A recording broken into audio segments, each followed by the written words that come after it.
Genèse chapitre 28. Genèse chapitre 28. Genèse 28. J'ai besoin d'un lecteur s'il vous plaît. Genèse 28, du 12 au 17e verset. Je vais être un peu rapide, après quoi on va prier, après quoi je pense et je prie que le Seigneur parle à quelqu'un ici. Et le Seigneur va nous conduire selon qu'il veut. Genèse chapitre 28, du 12 au 17e verset. Genèse 28, du 12 au 17e, je lis au nom de Jésus. Amen. Il y eut un songe, et voici une échelle était appuyée sur la terre, et son sommet touchait au ciel. Il y a un songe, une échelle était appuyée sur la terre et son sommet touchait dans le ciel. S'il vous plaît, remarquez, cette échelle a comme relié des dimensions. Il y a eu une partie qui touchait la terre et une autre partie qui touchait le ciel.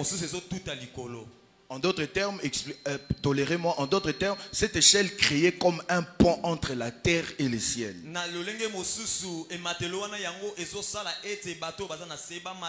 En d'autres termes, cette échelle devenait comme le médiateur entre le ciel et la terre.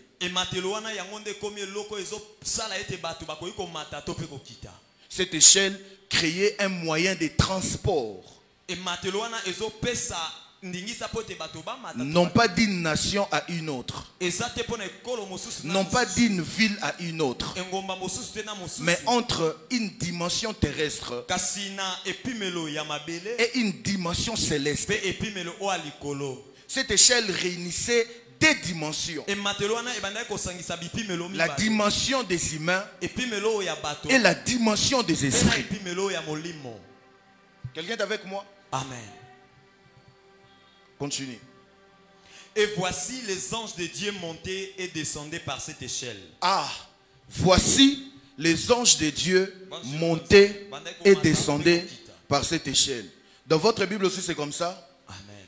Si on doit considérer l'organisation et surtout l'appartenance des êtres dans des lieux, il y a une erreur dans ces textes.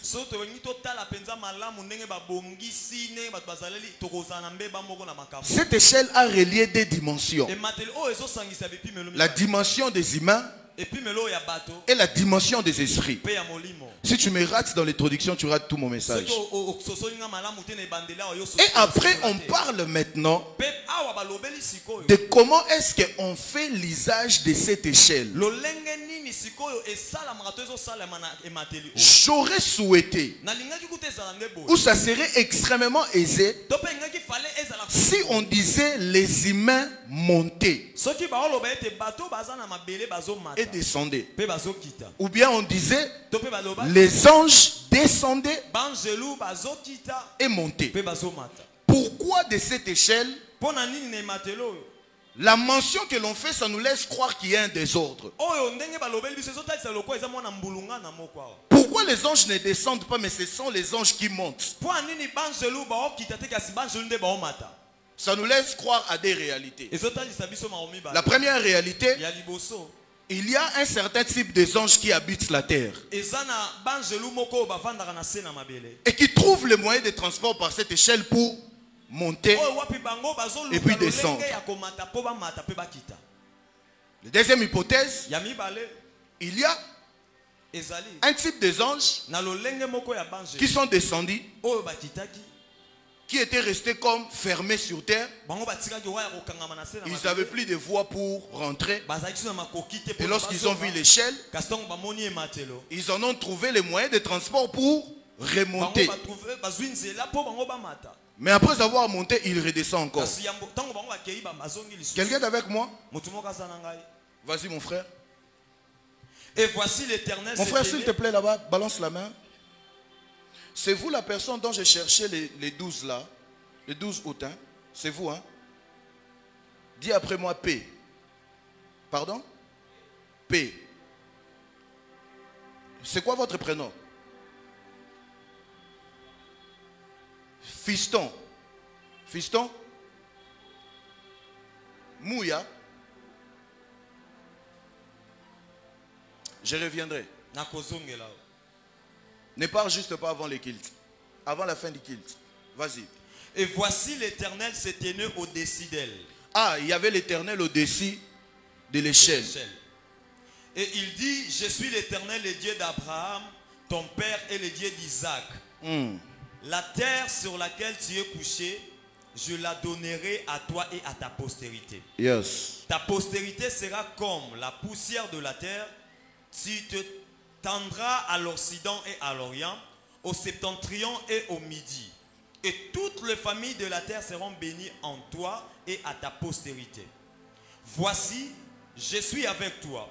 Je te garderai partout où tu iras et je te ramènerai dans ce pays. C'est bon, c'est bon. On va prendre un autre texte, le dernier texte, et puis je vais vous laisser vous rasseoir. 1 Roi chapitre 22. 1 Roi chapitre 22. On va commencer à partir du verset 14. Michée répondit. Michée répondit. L'Éternel est vivant. J'annoncerai ce que l'Éternel me dira. Lorsqu'il fit arriver auprès du roi, le roi lui dit, Michée, irons-nous attaquer Ramoth à Galade? Ou devons-nous y renoncer? Il lui répondit, monte, tu auras du succès et l'Éternel la livrera entre les mains du roi. Et le roi lui dit, combien de fois me faudra-t-il te faire jurer de ne me dire que la vérité au nom de l'Éternel? Michée répondit, je vois tout Israël dispersé sur les montagnes comme des brebis qui n'ont point de berger. Et l'Éternel dit, ces gens n'ont point de maître, que chacun retourne en paix dans sa maison. 18. Le roi d'Israël dit à Josaphat, ne te laisse pas dire, il ne prophétise sur moi rien de bon, il ne prophétise que du mal. 19. Et Michée dit, écoute donc la parole de l'Éternel. Je vis l'Éternel assis sur son trône et toute l'armée de cieux se tenant auprès de lui, à sa droite et à sa gauche. Et l'Éternel dit, qui séduira Akab pour qu'il monte à Ramoth à Galade et qu'il périsse? Ils répondirent l'un d'une manière, l'autre d'une autre. Un esprit vint se présenter devant l'Éternel et dit, moi je les séduirai.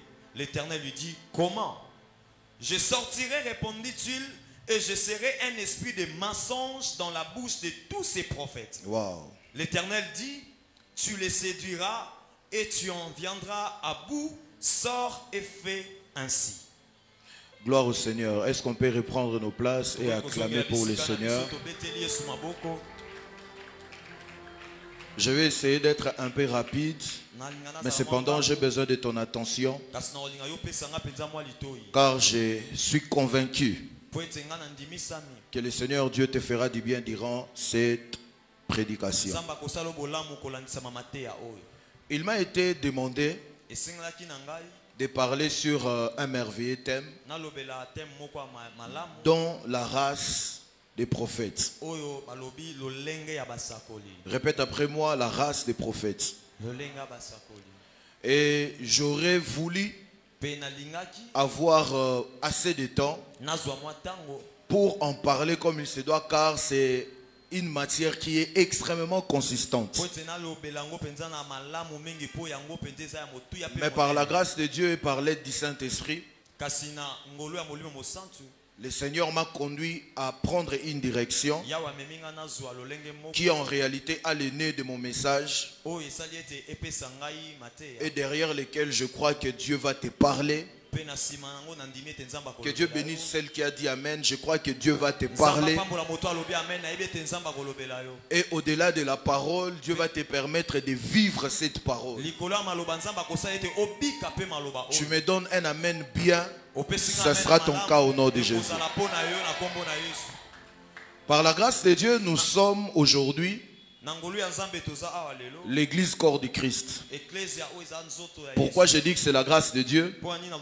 Parce que le fait de connaître Dieu, le fait d'être un enfant de Dieu, c'est une grâce. Ce n'est pas un acquis.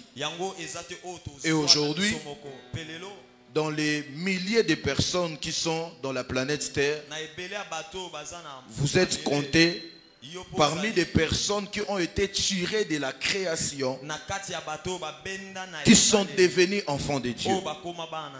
Et étant comme ça à l'église, nous sommes face aux réalités, parmi lesquelles les réalités spirituelles, parmi lesquelles nous sommes aussi face à la structure, à l'hiérarchie. Peu importe la révélation que tu dis tu as reçue de Dieu, peu importe les évidences de la révélation que tu vas nous dire que tu aurais reçue de Dieu, tu ne peux pas venir nous dire que Dieu t'a dit, Dieu t'a appelé au ministère, et que ce ministère que tu mentionnes, du point de vue doctrinal, du point de vue hiérarchie ecclésiastique, ça n'existe pas dans les Saintes Écritures. Pourquoi? Par la simple raison que le propriétaire de l'église, celui qui a donné l'église, non seulement il a donné des structures, non seulement il a donné une famille, mais il a aussi très bien hiérarchisé l'église. Et ainsi, vous savez qu'il y a les personnes que l'on appelle les dons du Christ. On en parlait d'ailleurs tout à l'heure avec l'apôtre. Ce que l'on appelle communément les 5 ministères. Vous devez savoir que de la même manière dont il y a les dons du Saint-Esprit, il y a aussi les dons du Christ. Et également il y a les dons de Dieu. Car Dieu a tant aimé le monde, c'est ainsi qu'il a donné son Fils unique, afin que quiconque croit. Dieu a tellement aimé le monde et il a fait un don. Ce don-là, ce n'était pas un bien, pas une chose, mais une personne. Et le don de Dieu, c'est le Christ. Le don de Christ, c'est les 5 ministères.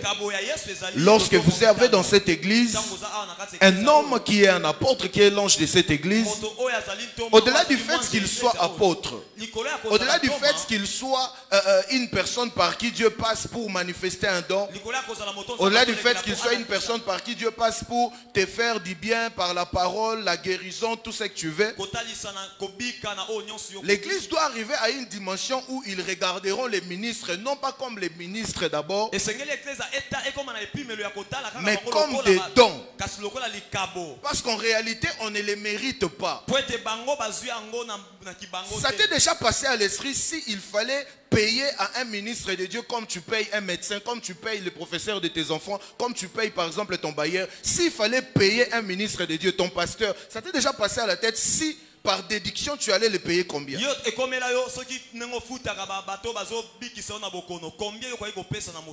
sont des personnes qui investissent toute leur vie pour vous.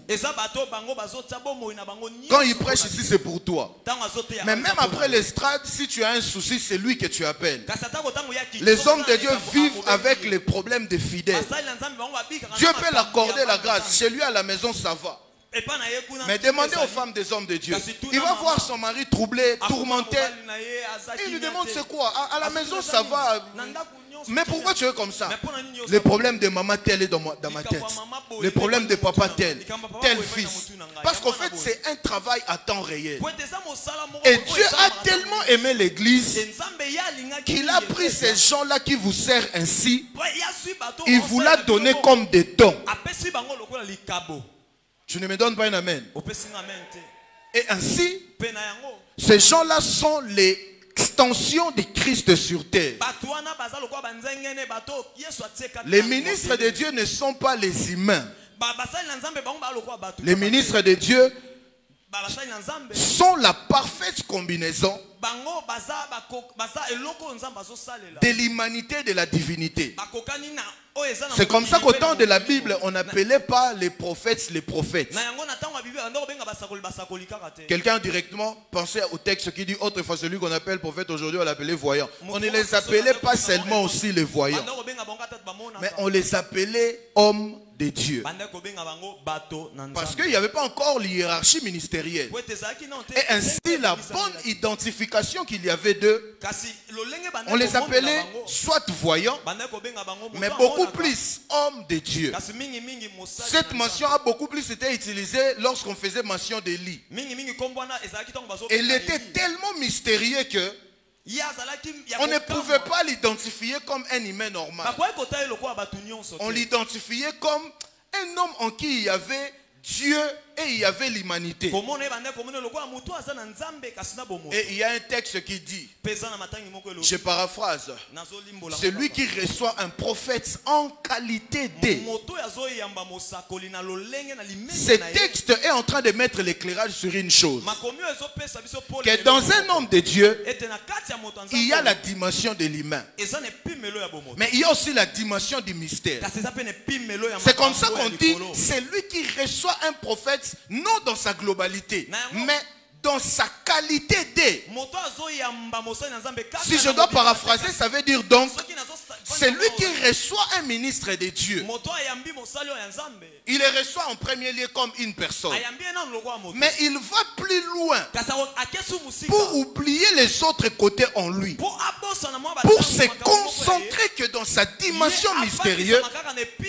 C'est là qu'il va rencontrer la récompense qui est attachée à cette dimension mystérieuse. Pendant que tu réfléchis pour me dire un amen, la femme qui cherchait un enfant, dans la Bible, elle est en train de me dire amen très fort. Elle est en train de témoigner que dans ma vie, j'ai rencontré un homme qui s'appelait Élisée. Durant un long moment, je l'ai traité comme un humain, en lui donnant les civilités. Lorsqu'il passait, je lui donnais à manger. Lorsqu'il passait, je lui donnais à manger.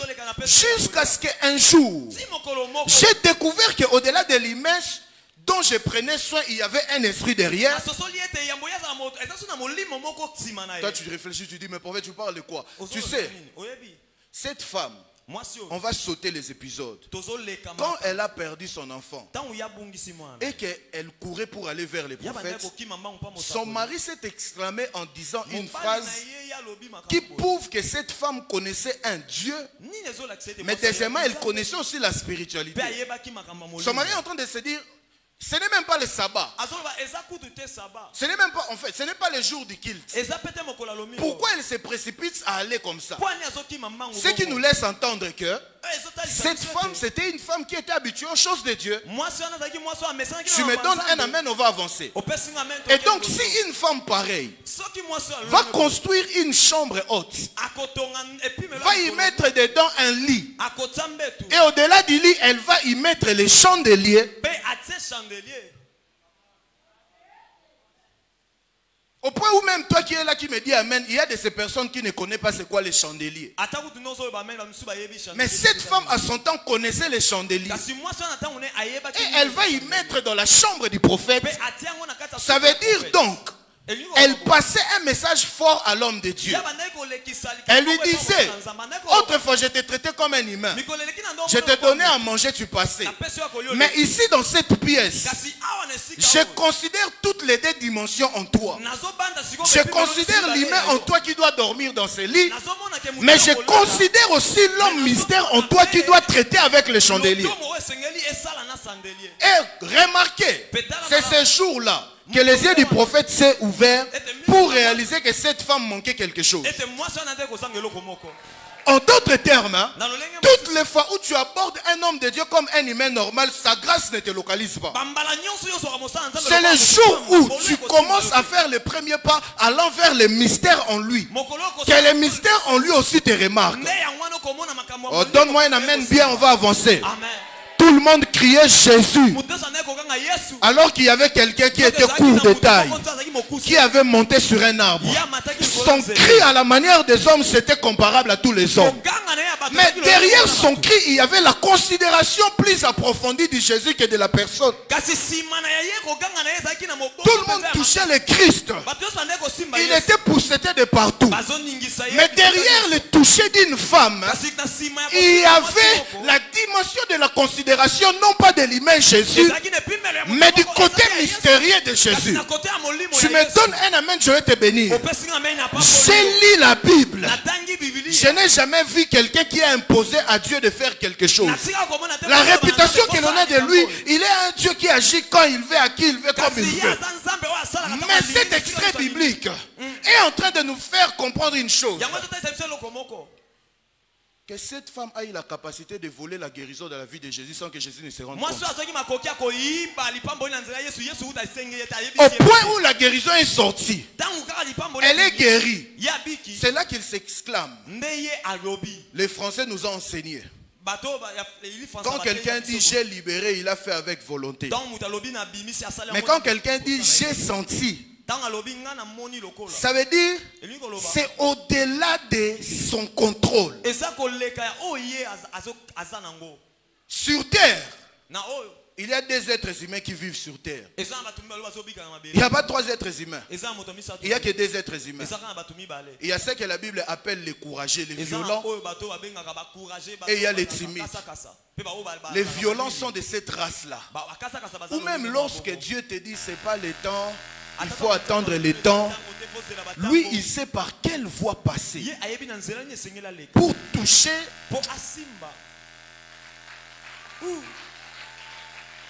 Et j'ai pris que Dieu t'accorde cette grâce-là. Tu n'as pas dit amen parce que tu ne crois pas. J'ai pris que Dieu t'accorde cette grâce-là. D'avoir la capacité de remuer le ciel et de recevoir du ciel quelque chose que tu cherches sans contrainte. Tu réfléchis, tu dis prophète, pour qu'une vérité soit établie dans la Bible, on doit voir ça au moins dans 2 versets bibliques. Je t'ajoute un autre exemple dans la Bible. Il y a un homme qu'on appelait Élie. L'histoire relate qu'un roi en voulait à sa vie. Et ce roi a envoyé des groupes de chefs et de cinquantaines. Il les a calcinés par les faits. Mais apôtre, la Bible dit, le 3e groupe étant venu, les prophètes attendaient les chefs de ce groupe en train de parler. Les chefs de ce groupe lui disaient, prophète, d'ailleurs, aie pitié. J'imagine. Élie attendait qu'il finisse son discours et qu'il dise que les faits descendent. Mais Dieu avait eu pitié de sa création. Dieu n'était plus d'accord que les faits descendent. Il devait rester au ciel. Élie parle et qu'il dit je ne vais pas faire descendre les feux. C'est quand même mon feu.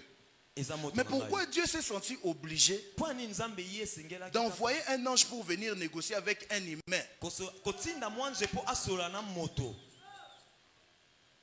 Ça veut dire Dieu dans sa dimension de Dieu peut refuser que les feux descendent.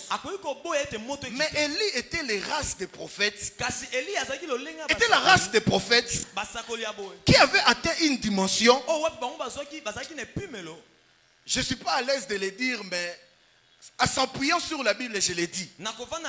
Qui avait atteint une dimension où ils avaient la capacité de demander au ciel. Mais au cas où le ciel ne donnait pas, de forcer le ciel.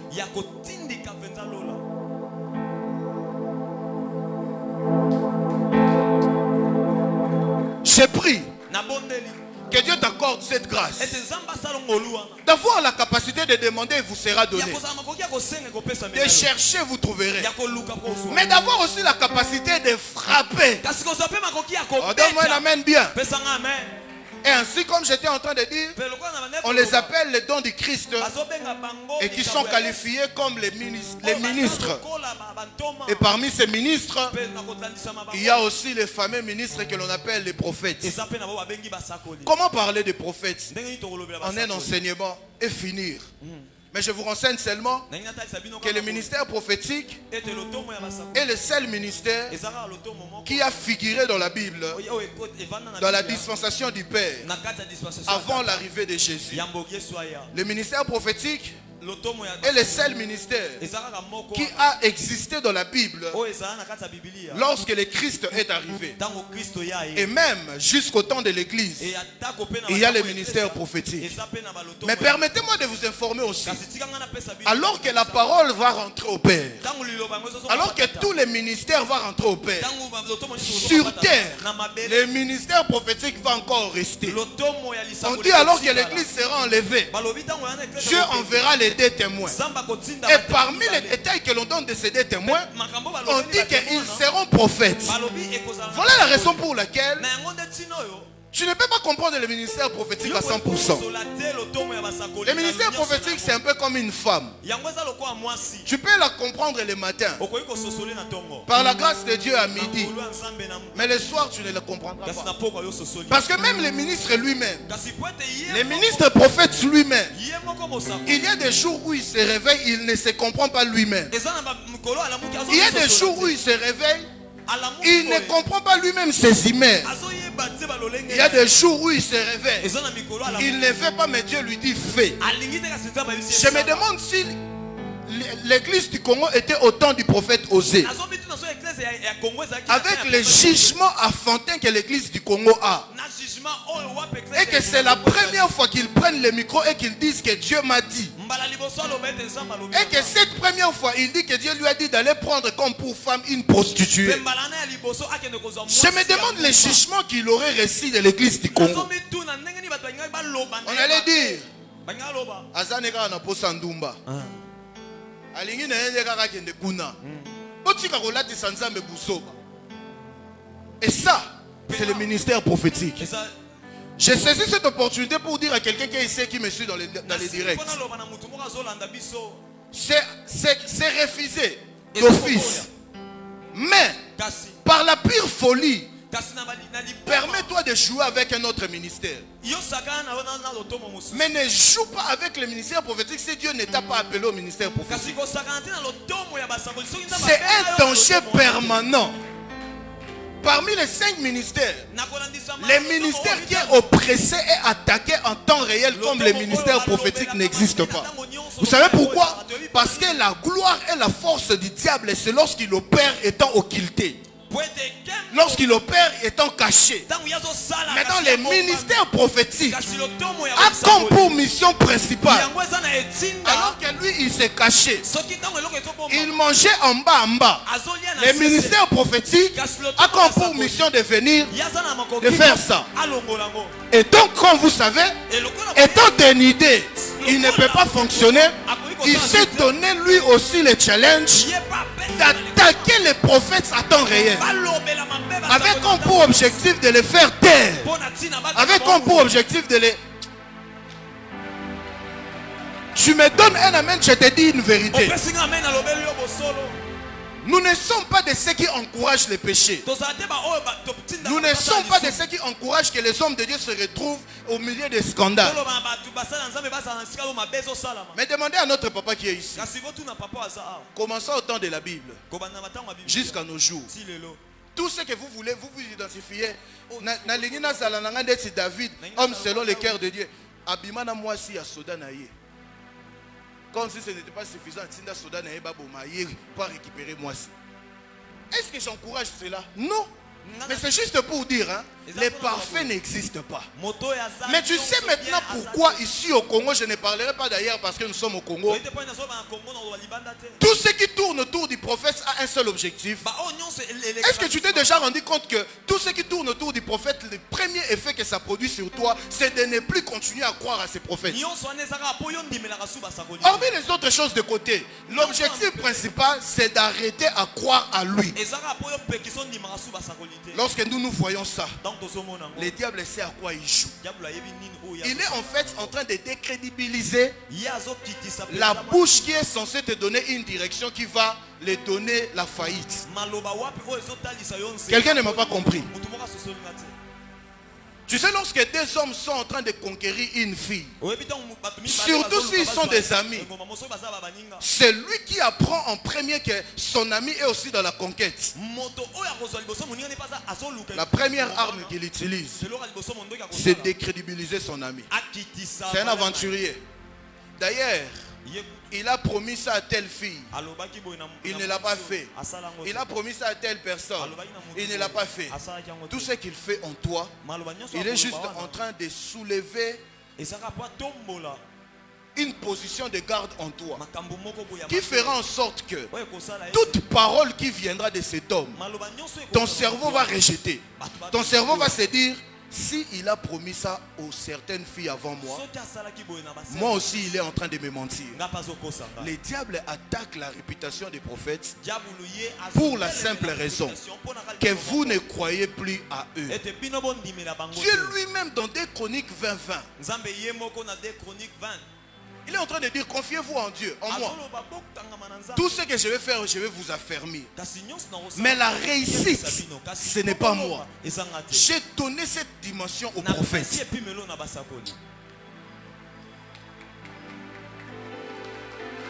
Je vais passer rapidement. Et ainsi, dans les temps, il y a eu la manifestation de plusieurs types de prophètes.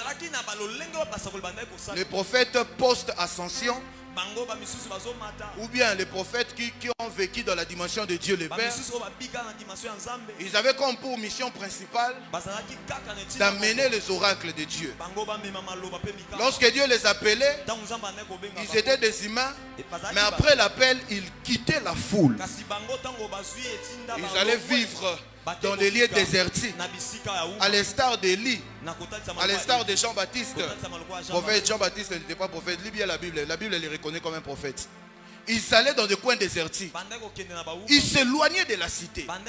Et leur mission à ce temps-là, c'était d'écouter la voix de Dieu et d'amener la voix de Dieu vers les peuples. Ils étaient porte-parole de Dieu. Et en ce même temps, il y avait l'émergence des souverains sacrificateurs. Et lorsque ils étaient appelés, ils étaient dans les peuples. Ils habitaient les peuples. Et ils étaient les porte-parole du peuple.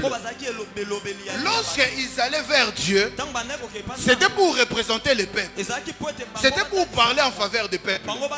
Mais lorsque les prophètes qui n'habitaient pas avec les peuples, qui habitaient avec Dieu, lorsqu'ils allaient vers les peuples, ce n'était pas pour les peuples, mais c'était pour Dieu. Les voyants, les prophètes de l'ancienne alliance, ils n'étaient pas les médiateurs idéaux. Et ils étaient les médiateurs de Dieu et de son peuple seulement pour amener la voix de Dieu. Ça, c'était une race de prophètes qui n'avaient pas le cœur pour le peuple, mais qui avaient le cœur pour Dieu, qui étaient capables de tuer quelqu'un pour Dieu. Mais après ça, il y a eu quand même des personnes qui se sont démarquées. Race de Moïse par exemple. Lui, il était prophète. Mais prophète, tu te contredis, je ne me contredis pas. Moïse était sacrificateur et prophète. C'est comme ça même que plus tard Dieu lui a demandé de déposer ça, de soulever maintenant Aaron pour être sacrificateur au milieu du peuple. Et Moïse nous a donné l'aperçu d'une autre race de prophètes. Ceux qui ne venaient pas seulement pour le peuple, mais ceux qui étaient en même temps intercesseurs du peuple, porte-parole de Dieu. Ils étaient en même temps ceux qui venaient avec la voix de Dieu. Mais lorsqu'il finit d'amener la voix de Dieu, il donne à Dieu le dos, il se tourne contre Dieu et il lui dit: aie pitié, c'est ton peuple, aie pitié. Il y avait une race de prophètes qui ils étaient aussi porte-parole du peuple. Voilà la raison pour laquelle ici, alors que nous sommes au temps de l'église, tout celui qui s'identifie comme prophète et que son ministère prophétique c'est seulement je vois, j'attends, et qu'il n'a pas le cœur pour le peuple et qu'il n'est pas intercesseur, c'est pas un prophète. Tu ne me donnes pas un amen. Un prophète du Saint ministère, c'est un ministre de la parole, mais c'est aussi un représentant du peuple. Donne-moi un amen bien. Il est le médiateur idéal. Lorsqu'il faut prendre la part de Dieu, il prend la part de Dieu. Mais la seconde qui vient après, il prend la part du peuple. Donne-moi un amen bien. Un prophète qui n'est prophète qu'à l'église. Et lorsqu'il s'agit de la nation, il dit l'église est au milieu du village. Il n'a pas compris. Peu importe le cœur du roi. Si le peuple souffre, le prophète est dans la position du peuple. Pourquoi tu as peur? On ne cite pas les noms des gens ici. On ne va pas t'arrêter. Dis seulement Amen. Amen. Ici, on parle Bible. On ne parle pas sentiment. Peu importe ma relation avec toi. Si le peuple est dans la nation, est dans l'église, il souffre et que c'est toi qui es la cause. Il n'y a pas, oh, je suis au milieu du village. Il n'y a pas ça. La position de tout ministre de Dieu d'ailleurs, c'est de prendre la position du peuple. Voilà pourquoi dans l'ancienne alliance, il n'y avait que 3 types d'onction. L'onction royale, l'onction sacerdotale et l'onction prophétique. Bon, je laisse tout ça, je touche mon message. Maintenant, je viens te présenter une race de prophètes qui est très dangereuse. Dis avec moi dangereuse. La première balle que je te permets d'utiliser pour que tu respires un peu. Ce type de prophète, ce n'est pas forcément un prophète qui est dans les 5 ministères. Peut-être que tu t'es disqualifié déjà, tu disais, ah, nous l'apôtre nous a dit, n'est prophète que celui qui est dans les 5 ministères. C'est vrai. Dans la dimension sacerdotale, ne badine pas, tu dois être appelé par Dieu. Mais quand je dis que tout le monde peut être prophète, je suis en train de te donner un texte que tu as toujours vu mais tu n'as jamais compris. La Bible est en train de dire la vie et la mort sont au pouvoir de la langue. La langue est une arme la plus puissante qui existe sous le soleil mais que les humains ne considèrent pas. Le Christ étant venu dans la dimension des hommes, Lucifer vient à sa rencontre.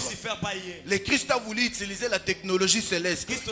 On ne change pas l'équipe qui gagne. C'est Michael qui l'a gagné autrefois. C'est simple. Fais venir Michael, il va régler la situation. Mais le Christ n'a pas utilisé la technologie céleste. Le Christ a utilisé une technologie qui semble être terrestre, mais qui n'est pas en vrai terrestre. On appelle ça la langue. Pourquoi je dis que ce n'est pas totalement terrestre? Parce que la langue est la seule chose qu'on retrouve sur terre, mais que l'on trouve aussi dans les cieux. Dans la terre, une voix se fait entendre. Mais dans les cieux, la langue est parmi les rares des choses dont on voit la présence dans la dimension des humains, mais aussi dans la dimension de Dieu. Et lorsqu'il rencontre Lucifer, si c'était moi à la place de Jésus, sachant que j'ai le Saint-Esprit en moi, la première des choses, j'allais l'imposer la main. Ou bien je prends mon choix. Mais papa, la Bible dit les combats entre ces deux entités spirituelles ne s'est pas passé par les anges, mais ça a été utilisé. Ils ont utilisé une arme que l'on appelle la parole. Lui, il disait, il est écrit. Lui aussi, il lui disait, il est aussi écrit. Il est écrit. Il est écrit. C'est vrai que le Christ étant lui-même Dieu, il a triché, il est allé très loin. Il a dit, au-delà de ce qui est écrit, il est aussi dit. Les diables connaissent les Écritures. N'est pas la folie de croire qu'il ne connaît pas les Écritures. Les diables connaissent les Écritures. Lorsqu'on dit que les docteurs de la séduction, ils ne vont pas te séduire avec une autre doctrine. La Bible que tu as dans la main là, un faux prophète peut te manipuler avec ça. Mais c'est à quoi le diable n'a pas accès. C'est le rhéma. C'est ce qui est dit. Ce qui est écrit est dans la lettre, tout le monde peut lire. Mais ce qui est dit n'est pas dans la lettre. Ce qui est dit sort du sein de Dieu. Ça ne passe pas par un réseau de communication. Ça ne passe pas par Gabriel. Ça vient de la bouche de Dieu à ton esprit. Oh, est-ce que je parle à quelqu'un ici? Amen. Voilà la raison pour laquelle, avant que tu ne sortes de cette montagne, tu vas accéder à une dimension où tu ne vas pas seulement écouter Dieu dans la lettre, mais tu vas aussi écouter Dieu seul. Ceux qui aiment les écoles des prophètes, je les ai toujours dit, tout celui qui n'investit pas son temps à écouter Dieu dans la lettre, il n'écoutera jamais Dieu personnellement. Impossible. Oh. Je suis prophète. Je sais de quoi je te parle. On écoute Dieu de manière graduelle, step by step. Et le premier pas, c'est dans la prière. Mais le deuxième pas, c'est quand tu cherches à les connaître derrière les Écritures. Et que parce que ta motivation est saine, il envoie sa voix dans ton cœur et dans ton âme. Ça t'est déjà arrivé de lire Matthieu 7:7 qu'on nous a déjà prêché 1 million de fois. Mais quand tu lis ça, tu as l'impression que ton cerveau est en train de te donner les directions qu'on n'a jamais exploitées. Ce n'est pas ton cerveau, c'est la voix de Dieu. Et ça vient comme ça. Aujourd'hui ça vient, demain ça vient. Sans te rendre compte, ton esprit s'ouvre jusqu'au niveau à commencer à écouter le nom des gens.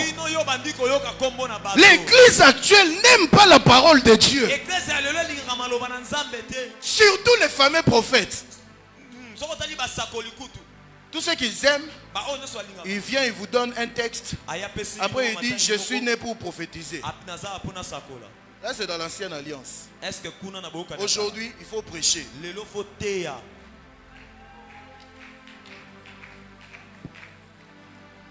Tu as bien fait de me dire d'avancer. Et ainsi, le Christ lorsqu'il est venu, il a inauguré une nouvelle race des prophètes. Le Christ nous a fait comprendre que les prophètes d'autrefois,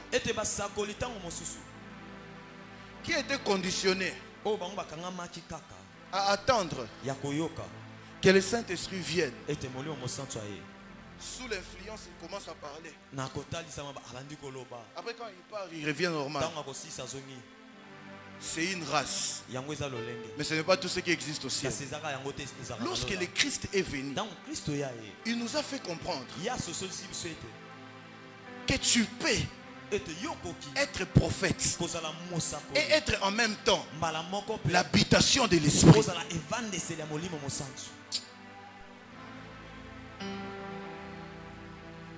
Et au-delà de ça,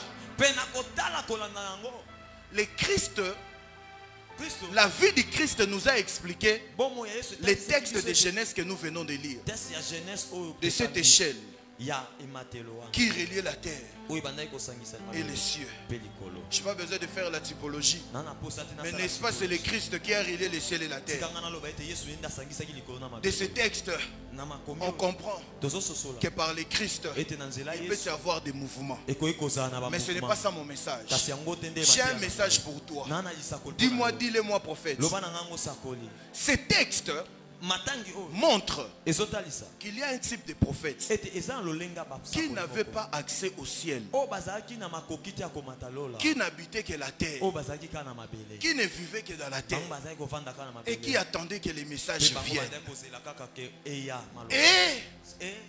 par cette révélation, un grand message a été lancé que vous n'êtes plus censé rester seulement sur terre. Vous êtes maintenant censé rester sur terre.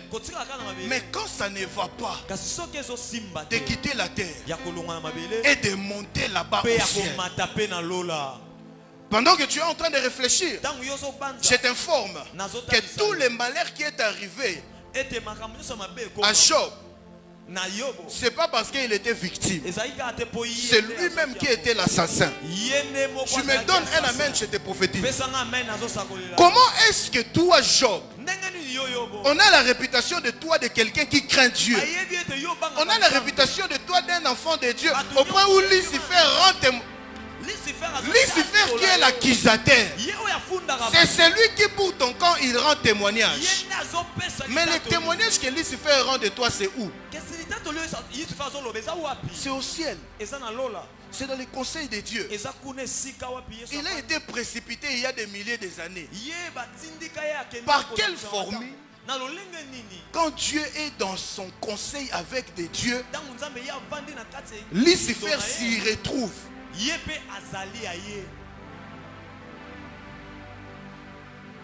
Explique-moi la logique. C'est par quel procédé que Dieu est au conseil des dieux au ciel, mais Lucifer s'y retrouve? Malgré que Lucifer a eu accès, et ils ont commencé à développer un sujet. Le sujet c'est toi, Job. Là où on parle de ta vie, de tes enfants, de tes avoirs, toi tu es absent. Les malheurs dans la vie, dans l'histoire de Job, c'est parce que il a été absent dans une réunion où le sujet du jour c'était lui. Il était absent dans une réunion dans la dimension de Dieu. L'ordre du jour c'était lui. Mais il n'était pas là.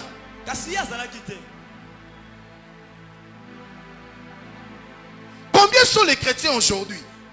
Ou la nuit, alors que les sorciers sont en train de se réunir, alors que les dieux sont en train de se réunir, toi tu es sur TikTok, tu es sérieux? Toi tu es sur WhatsApp, tu es sérieux? Tu es sur Facebook, tu es sérieux? Ou bien à la limite tu es en train de dormir et de ronfler, tu es sérieux? Pendant ces temps-là, il y a des gens qui prient.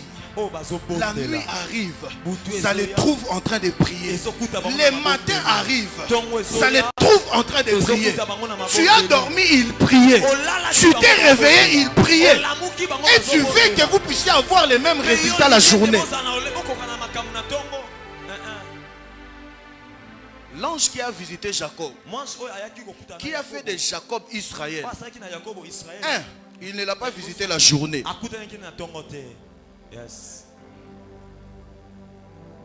Il était le type des anges qui visitent la terre que la nuit.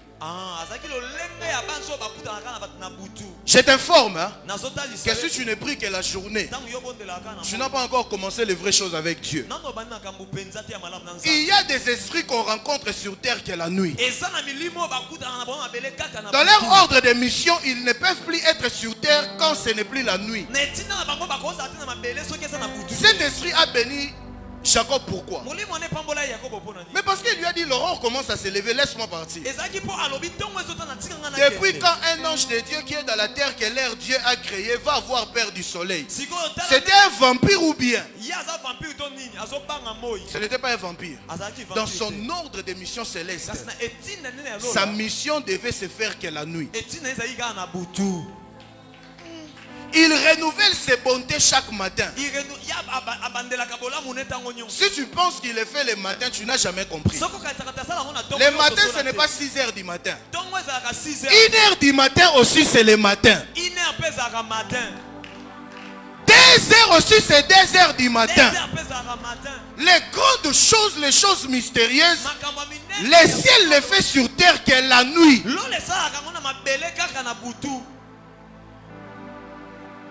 Le grand esprit qui a existé sur terre, le grand esprit qui a existé sur terre, il a quitté la terre. Mais ça s'est fait que lorsqu'on les crucifiait, il se faisait jour. Et puisque les grandes choses spirituelles ne peuvent pas se faire durant la journée, la Bible dit les ténèbres s'est invité.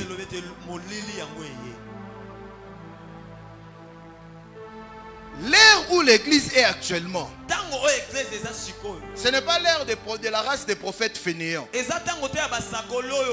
C'est l'ère de la race des prophètes intercesseurs. C'est l'ère de la race des prophètes qui sont réellement les vigiles. Et Être vigile, ça veut dire ton activité commence lorsque les autres dorment. Être vigile, ça veut dire ton activité commence lorsque les autres sont en inactivité. La race actuelle des prophètes, c'est une race qui a la capacité de rester debout. Là où tous sont en train de couper, et ils sont debout. Et ce que je suis sur le point de te dire, ça va te choquer. Michée était au temps de la Bible. Michée était au temps de l'ancienne alliance. Mais Michée vivait le temps actuel sans être dans les temps actuels. Michée est l'interpellation des prophètes, du prophète du temps actuel. Michée est la révolution du prophète du temps de la Bible. Michée est l'appel de la race des prophètes du temps de l'église. Les autres prophètes, ils étaient les prophètes de Dieu. Ils n'étaient pas les prophètes du diable. Mais vous savez quoi? Ils ont donné une prophétie en partie qui donnait une direction qui amenait la mort. Mais Michée, étant dans ce temps-là, avec le même Saint-Esprit que eux, avec le même Dieu que eux, Michée a donné la même prophétie, mais il a donné aussi la partie cachée de la prophétie. Dans Psaume, il est écrit: une fois l'Éternel a parlé, deux fois j'ai entendu. Les prophètes de l'ancien temps, ils ont droit à écouter la première fois seulement. Mais les prophètes de la race actuelle, ils ont le devoir d'écouter et la première voix et la deuxième voix. Les autres ont parlé de la première voix. On appelle ça la première vitesse. Ce qui est sorti du sein de Dieu, qui est venu vers eux. Frère, c'est pas propre, mais c'était l'esprit de mensonge.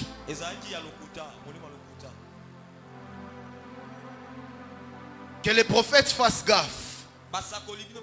Ceux qui ne prient pas, ils donnent des messages mais qui sont incomplets. Et Michée a donné la même chose que eux.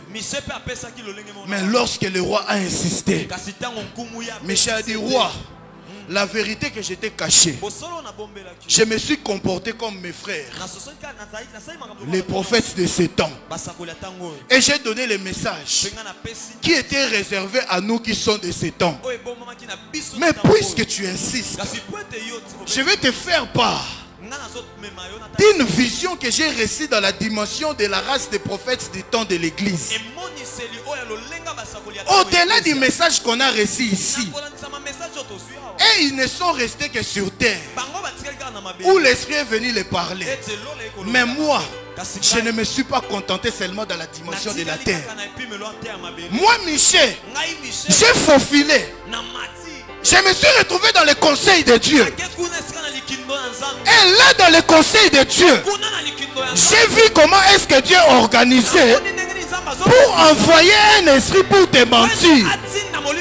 Mais moi, au-delà de cet esprit, j'ai vu le conseil de Dieu.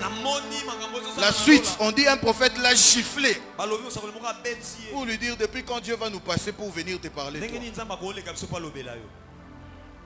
Il y a une race de prophètes actuellement à l'église qui ne veulent pas qu'on écoute les autres, qui sont dans leur zone de confort, qui sont assis sur leur réputation.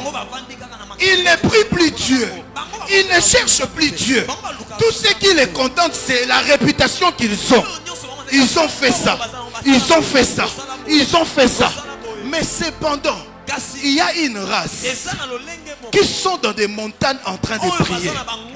Il y a une race qui sont derrière les Écritures en train de chercher Dieu. Il y a une race qui ne voit peut-être pas comme eux, mais qui, lorsque son corps dort, son esprit quitte la terre, il se retrouve dans un lieu où le matin, quand il vient, il parle. Son message semble contredire le message de ceux qui ont la réputation. Et puis tellement qu'ils ont la réputation, ces gifles peut être aussi les sentences qui tombent sur eux. Impoli. On lui a fermé la porte d'ailleurs. Il ne va plus aller tel lieu. Il ne respecte plus les grands. Le problème, ce n'est pas un manque de respect. Le problème, c'est seulement là où vous êtes resté dans la dimension des hommes. Il y a une race. Il n'est peut-être pas prophète du ministère, mais puisqu'il a le Saint-Esprit en lui, puisqu'il est un homme de prière, puisqu'il est une femme de prière, sans vouloir, l'esprit de foi, il vient, il prend sa tête et il l'amène au conseil de Dieu. Et ce soir, je ne parle pas à ceux qui sont dans le conformisme.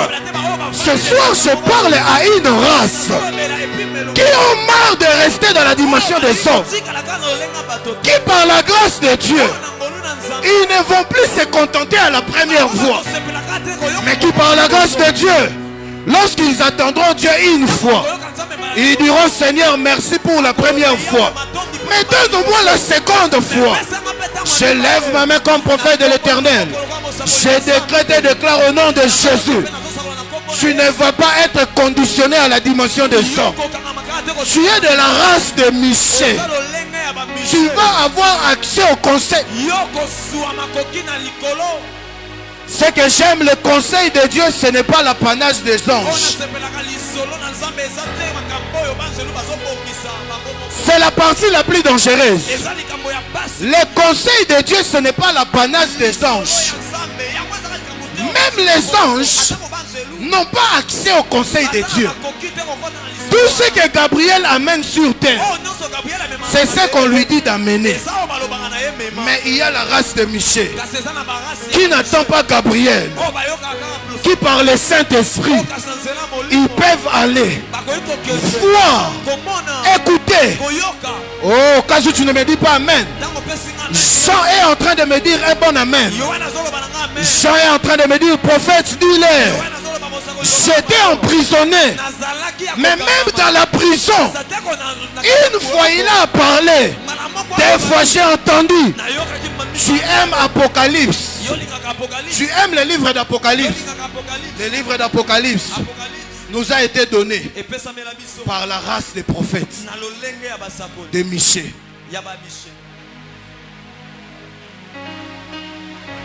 Que Dieu bénisse sa parole. Lève-toi, on va prier pendant quelques minutes.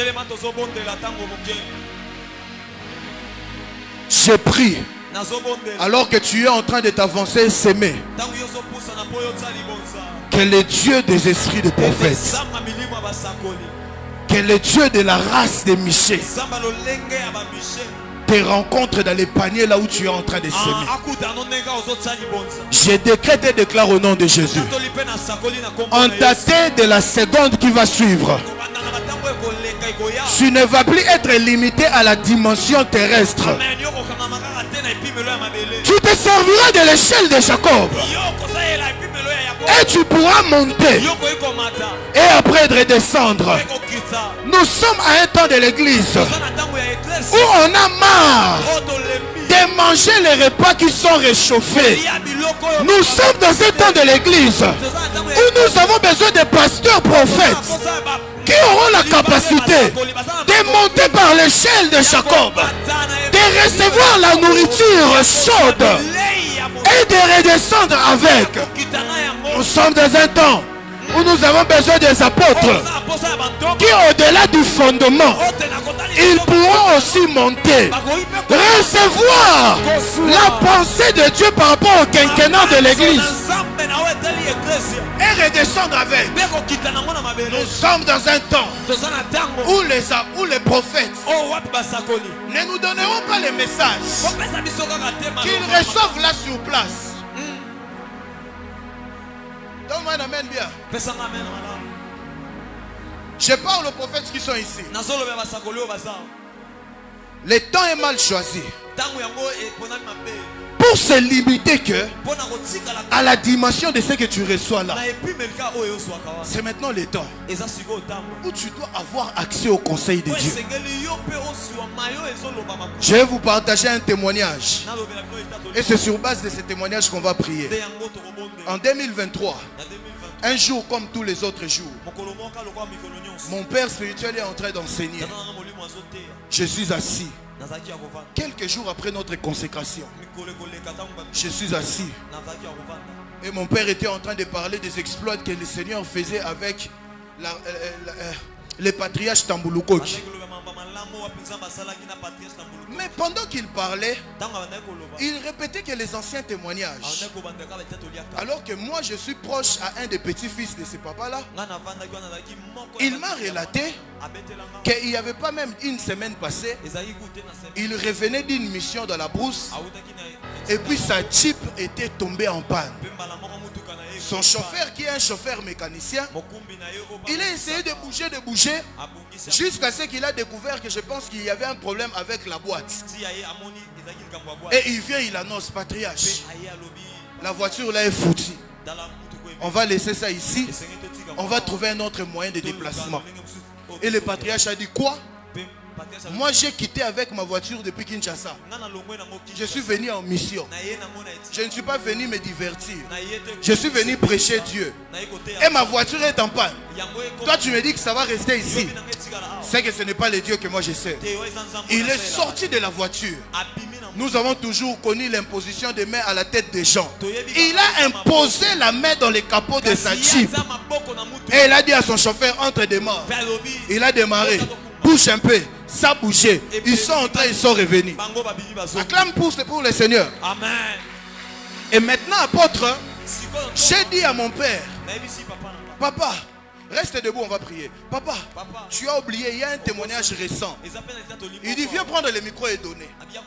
Je viens, je prends le micro. Et à peine j'ai voulu relater ce que je viens de vous relater, il m'a dit, tu peux voir un esprit là où tu es. Tu es prophète, il faut voir. Je suis un fils de la maison. Avant de prendre le micro, il m'a dit, je dois me sentir à l'aise. Vous qui vous dites prophète ici, c'est ce qu'on va commencer à faire. Priez qu'on ne m'invite plus. Si je revenais, je te localiserai que tu es prophète. Et dans mon temps, on va partager. Je vais te donner les micros. Il m'a dit sur place, tu peux voir là où tu es. Tu es prophète. Vois. Et par la grâce de Dieu, ceux qui ont suivi les services, ils ont vu comment le Seigneur nous a utilisés.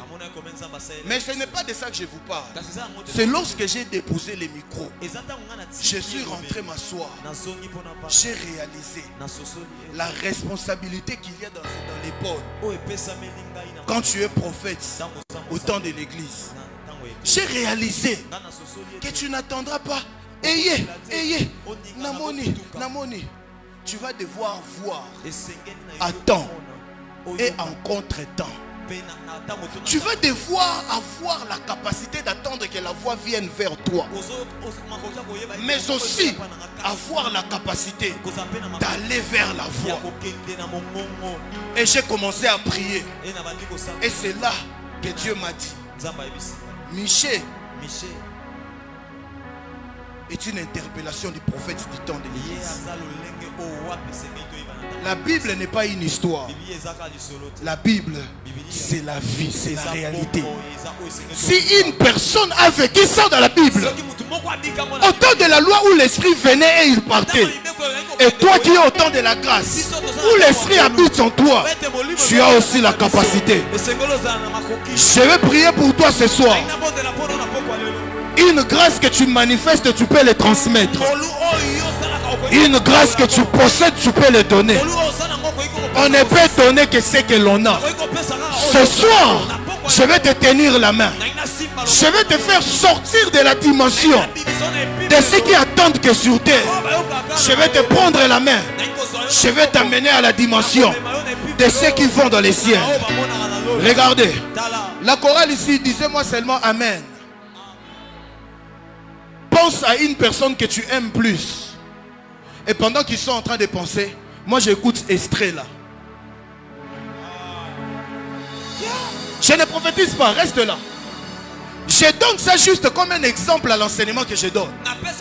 Quand tu travailles avec Dieu, quand ça ne vient pas, tu sais quoi faire pour aller vers ça. Oh, donne-moi un amen bien.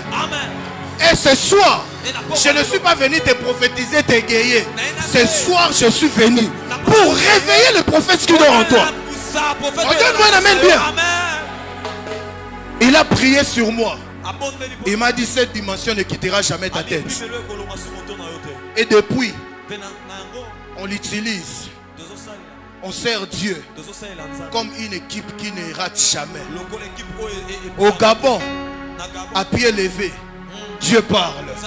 À Abidjan, à pied levé, Dieu parle. Au Cameroun, à pied levé, Dieu parle. Au Sénégal, pas à Dakar, dans une ville, à Ziguinchor, Dieu parle. Parce qu'il est le Dieu qui a la terre entre ses mains. Il est le Dieu qui a la population entre ses mains. Le problème c'est, ne reste pas dans la dimension de ceux qui attendent. L'esprit d'un homme est une bombe à retardement. L'esprit d'un homme est comme la farine. Si tu ne sais que faire les beignets, tu ne feras que les beignets. Et tu auras l'impression que la farine ne fait que les beignets. Et pourtant, il y a d'autres qui peuvent faire des galettes. Il y a d'autres qui peuvent faire des gâteaux de mariage. Oh, donne-moi un amen bien. Les mêmes esprits que j'ai, c'est le même esprit que tu as. Le même Dieu que j'ai pris, c'est le même Dieu que tu as. Mais seulement il est écrit, frappez, l'on vous ouvrira. En d'autres termes, la dimension que tu veux, la porte qui te sépare avec cette dimension n'a pas de serrure à l'extérieur. Les poignets existent que de l'intérieur. Tu dois frapper pour que celui qui est entré déjà avant toi t'ouvre. Le ciel est le ciel de Dieu. Et il a donné la terre au fils des hommes. Ça veut dire il a donné les poignets de la terre au fils des hommes. C'est pourquoi même Dieu, pour venir dans la dimension des hommes, il doit passer par un homme. Et ce soir, je suis celui qui est de l'autre côté de la porte pour toi. Le sang que tu dois me donner, c'est la soif que tu dois manifester de Dieu. Dieu va se servir de cette soif pour t'accorder la dimension que tu attends. Pendant même que je suis en train de parler, je vois Dieu dans la salle.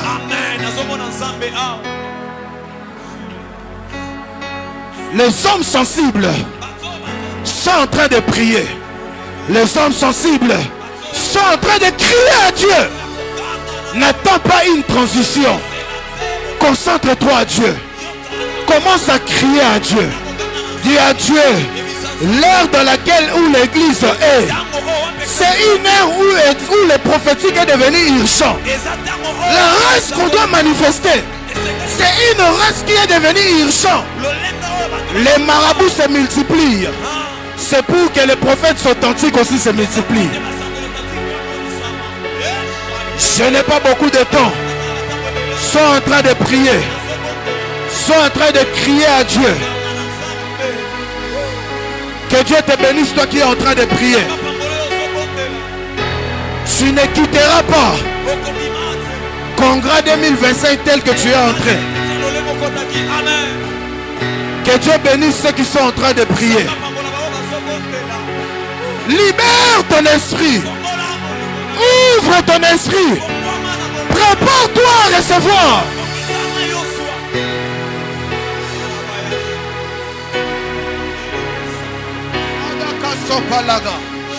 Pelano kane keleme kato zandelebe gashi telebe kotoso kipuluku mazineme ezunanga nanga nanga sakatabanga somanga pelasuta kataba. Je ressens le poids de Dieu dans cette salle. Mazakatukutu musuka pesomana kimana les émettes qui sautent boumana maso. Oh mon Dieu, mon roi, quelle présence de Dieu en ces lieux. Pesabalada shedalabakata sandelebeka chandelebekoso sabalabaga. Je réveille le prophète qui dormait en toi. Je réveille cette dimension qui dormait en toi. Pazamadaka sodebeka chandemaga simana masuta labaga sobelebeka sope simekende Lubaga sopa. Sundala manamasha.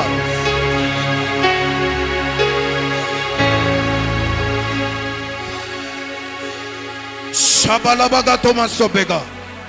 Sombele megeto sonde. Lizuna namakatouche.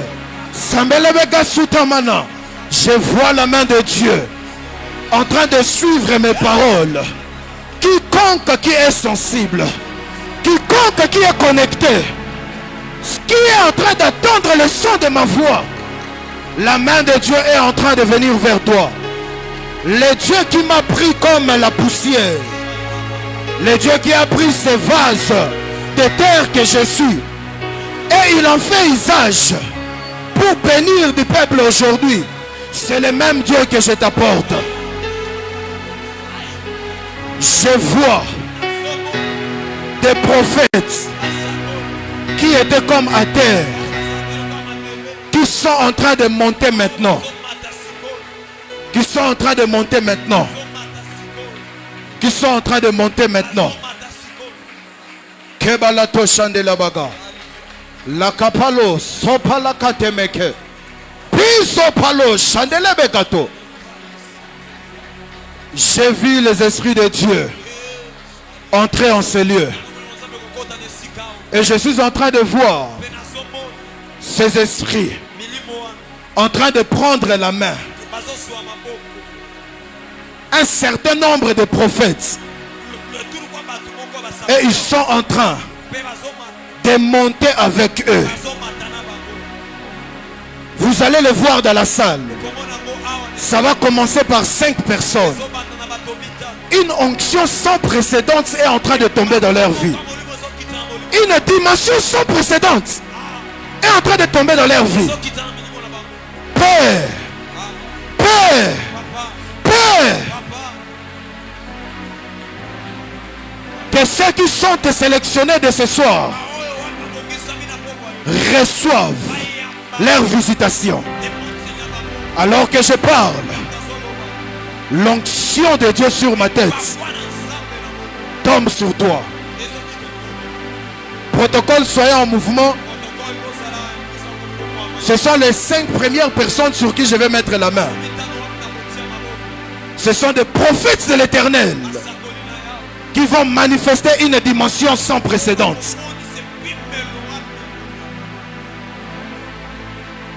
Wow! Wow! Wow! Wow! Père! Où sont ces personnes?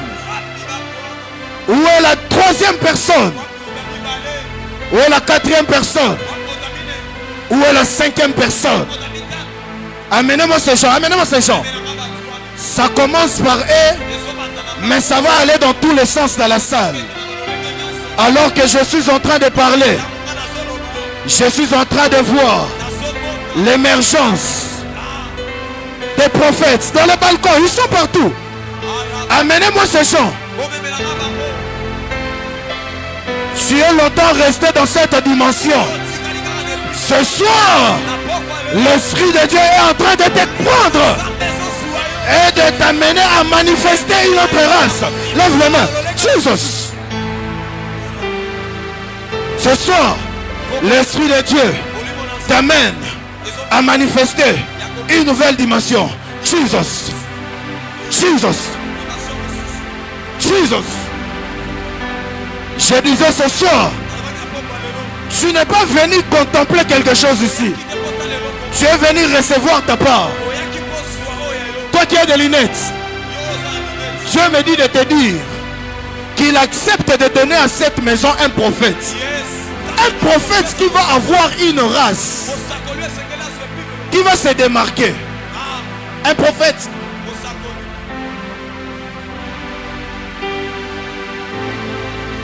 Pas demain, pas après-demain. Là, je suis en train de te parler. Tu vas vivre ta toute première expérience. Tu vas être ravi. Et tu vas visiter les lieux secrets. Pendant que je parle, ça tombe sur toi comme des livresses. Comme des livresses. Et tu vas être emporté. Fais-le maintenant, Père. Pour ta gloire. Protocole, soyez derrière lui. Soyez derrière lui. Soyez derrière lui. Ce qui tombe sur lui va changer sa vie à jamais. Ce qui tombe sur lui va changer sa vie à jamais. Et cette même parole est en train de sélectionner aussi certaines personnes là dans les balcons qui vont expérimenter la même chose. Je vais compter jusqu'à 3. 1, 2, 3. Fort, fort, fort, fort, fort. Ça prend toutes les directions. Ça prend toutes les directions. Viens, viens, viens. La personne sur qui j'ai prophétisé en premier aussi, viens. Lève tes mains. Je te présente au monde des esprits. Je te présente à mon alliance et à ma lignée. Plus jamais tu opéreras à la même dimension. Même ta race vient de changer. Avant même que ma main ne se pose sur toi, que la puissance de Dieu tombe sur toi. Maintenant, maintenant, maintenant, maintenant, maintenant. Ne sois pas spectateur, sois acteur. Toi qui as les deux mains levées, lève bien tes deux mains. Reçois cette grâce. Reçois cette grâce. Reçois cette grâce. Reçois cette grâce. Jesus. Jesus. Jesus. Jesus.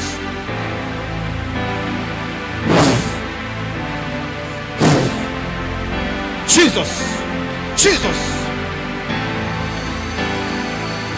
Kamataso, Kalamanama, Shalabaga. Il y a une forte onction qui tombe sur toi. Amenez-le vers moi, rapidement, rapidement, rapidement, rapidement. Plus jamais à la même dimension. Plus jamais à la même dimension. Tu vas manifester une race qui n'a pas été vue précédemment. Les mamans qui auront la capacité d'apercevoir tous les combats qui vont se pointer. Alors que je suis en train de parler, la puissance de Dieu tombe sur toi. La main de Dieu vient sur toi. Au nom de Jésus. Au nom de Jésus. Au nom de Jésus. Jesus. Au nom de Jésus. Jesus. La bonne main de Dieu vient sur toi. Je prie pour toi. Je prie pour toi. Je prie pour toi. Je prie pour toi. Avec mon âme. Avec mon cœur. Father, in the mighty name of Jesus. Je prie pour toi. Avec mon âme, avec mon cœur. Si les gens m'ont vu prophétiser, tu vas prophétiser plus que moi. Si les gens m'ont vu parler de la part du Seigneur, tu vas parler plus que moi. J'ouvre mon cœur, j'ouvre mon âme, j'ouvre mon esprit. Je libère cette dimension sur toi. Lève tes deux mains et reçois cela maintenant. Maintenant. Jesus. De partout où tu es dans la salle, si tu aspires à ce que je suis en train de libérer ici, les frères qui ont les deux mains levées avec des chemises, avec des fleurs, que quelqu'un aille derrière lui rapidement. Les anges des prophètes sont en train de déverser une nouvelle dimension en lui. Pendant que je suis en train de parler, la grâce de Dieu est en train de tomber sur lui maintenant. Maintenant. Les frères qui sont là-bas, là où il y a les pilons, la puissance de Dieu tombe sur toi maintenant, maintenant, maintenant.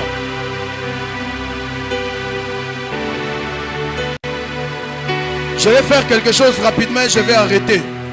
Père, au nom de Jésus, au nom de Jésus, Malakosha, Paladabasha, je viens changer la saison dans ta vie. On t'a connu avant cette prière, on ne te reconnaîtra plus après cette prière. Toi, viens. Cours, viens. On t'a vu avant cette prière, on ne te reconnaîtra plus après cette prière. Non pas à cause des spéculations, mais à cause de la dimension et de la race que tu vas commencer à manifester. Cette prière, lève tes mains, que ta soif soit étanchée maintenant, maintenant, maintenant, maintenant, maintenant, maintenant. Reçois cela maintenant au nom de Jésus. Que ta soif soit étanchée au nom de Jésus. Jesus.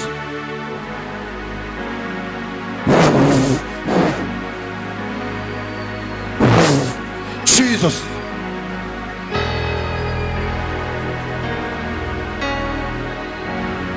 Toi, tu es un prophète. Tu es un jeune, mais tu as l'esprit de vieillard. Tu es un jeune, mais tu as l'esprit de vieillard. L'esprit que tu portes est très âgé que toi. À peine ton corps essaye d'utiliser l'esprit que tu as. Mais tu dois aller dans les maximums. Tu as une dimension. Mais je ne viens pas ici pour blaguer. Je viens ici pour des personnes comme toi. Il y a une sœur ici qui s'appelle Vanessa. Venez. Je vois, papa, je vois Dieu élever cette sœur. Je vois Dieu faire de cette sœur une référence dans la musique. Je ne sais pas par quelle voie ça va passer.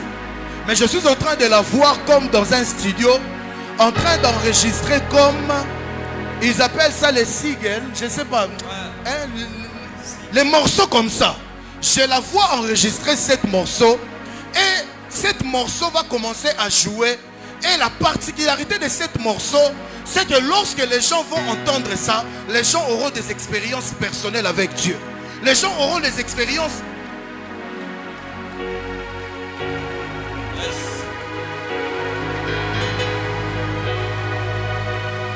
Et le Seigneur Dieu me dit que par vous, il va élever une race des adoratrices prophétiques qui auront la capacité d'entrer dans le sein de Dieu, écouter la voix de Dieu, contempler le cœur de Dieu et de sortir de la présence de Dieu.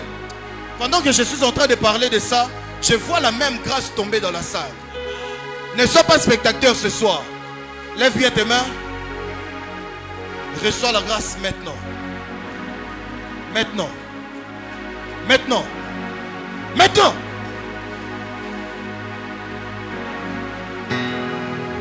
Je prie pour vous. Que ce que je vis ne reste pas dans la dimension spirituelle, mais que ça vienne dans la dimension des hommes. Au nom de Jésus. Ivre de l'esprit.